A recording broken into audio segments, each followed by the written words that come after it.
Alright guys, hey, thanks for joining me today. So, we got some grudge racing coming up with some buddies. I can kind of best cheater wins. I'm a very heavy guy, and so normally I have a hard time driving my own sled. So this engine, this trail stock 800, this trail engine, this 800, maybe he's 170 horse, maybe. That 1,000 behind you, maybe it's 171 horsepower. Maybe gear for like 120 miles an hour. Trail stud sled isn't doing 120. They just.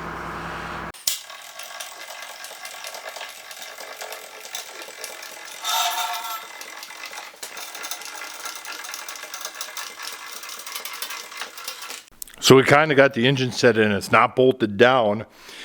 Before we bolt it down, we got a clutch alignment tool. So it hooks on the front clutch, and we slide the secondary up to it. Oh, beautiful. That's absolutely perfect.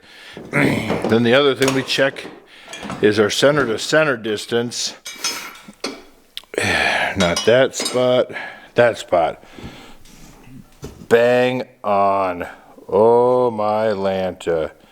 That thing is beautiful.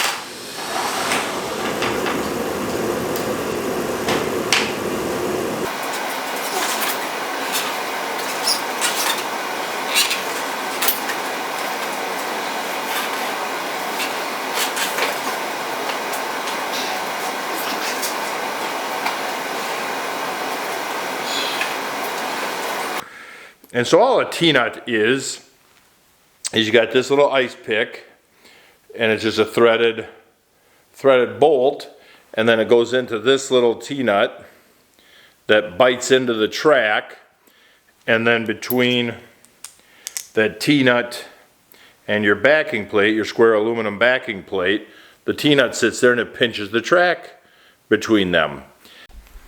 So I take a 1/4 inch bolt, and I'll poke through the track, and it bites onto this, and then you just quickly spin it in.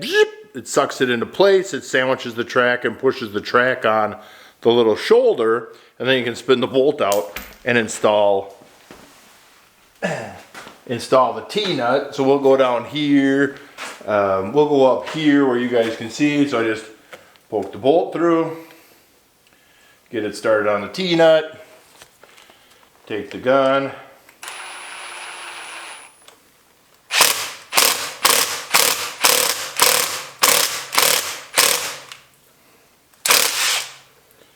zip it in, didn't stay in.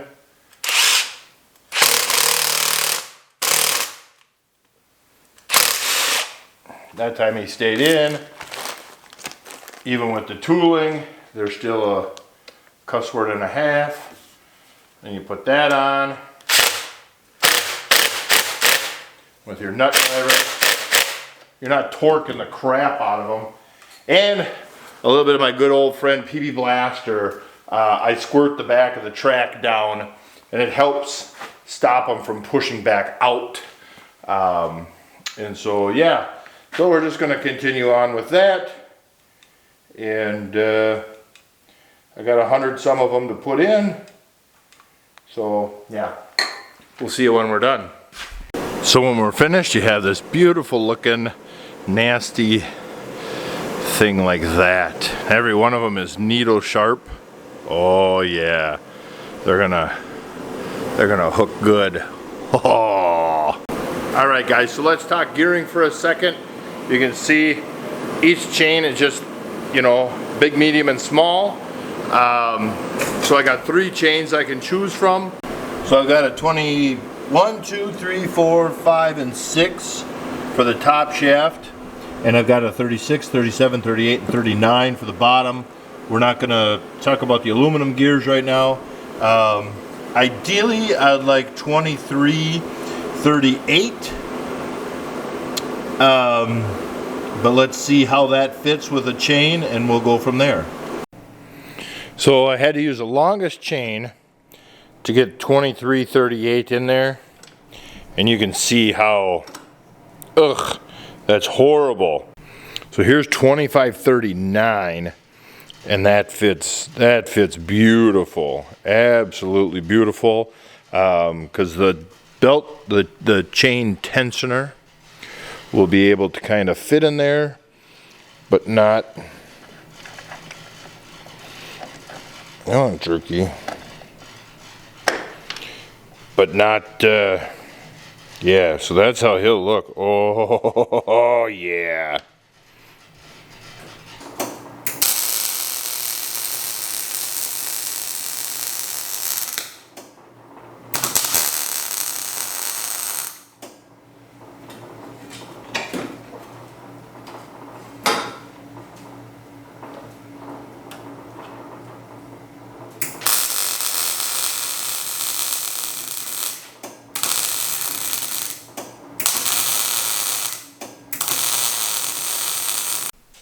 Alright, so that's kind of what it's going to look like. This piece is coming out, but got one little silencer there and a couple little glass packs there. So that's what that's going to look like. I just got to get a piece of hose to go from here to here, just like that. And then that's good to go. I got to drain the pump gas out, and I got my pail of VP. That wheel, he's not in place, but that's kind of what he'll look like. I got to run the track a little bit to stretch him out, stretch that track out a little bit. But then I'll get the wheels. The other wheel was damaged around that bearing, so I got to get a replacement wheel for the other side. But that's kind of what they'll look like. God dang it, that looks pretty, don't it? Oh baby, oh yeah. So getting closer, getting closer.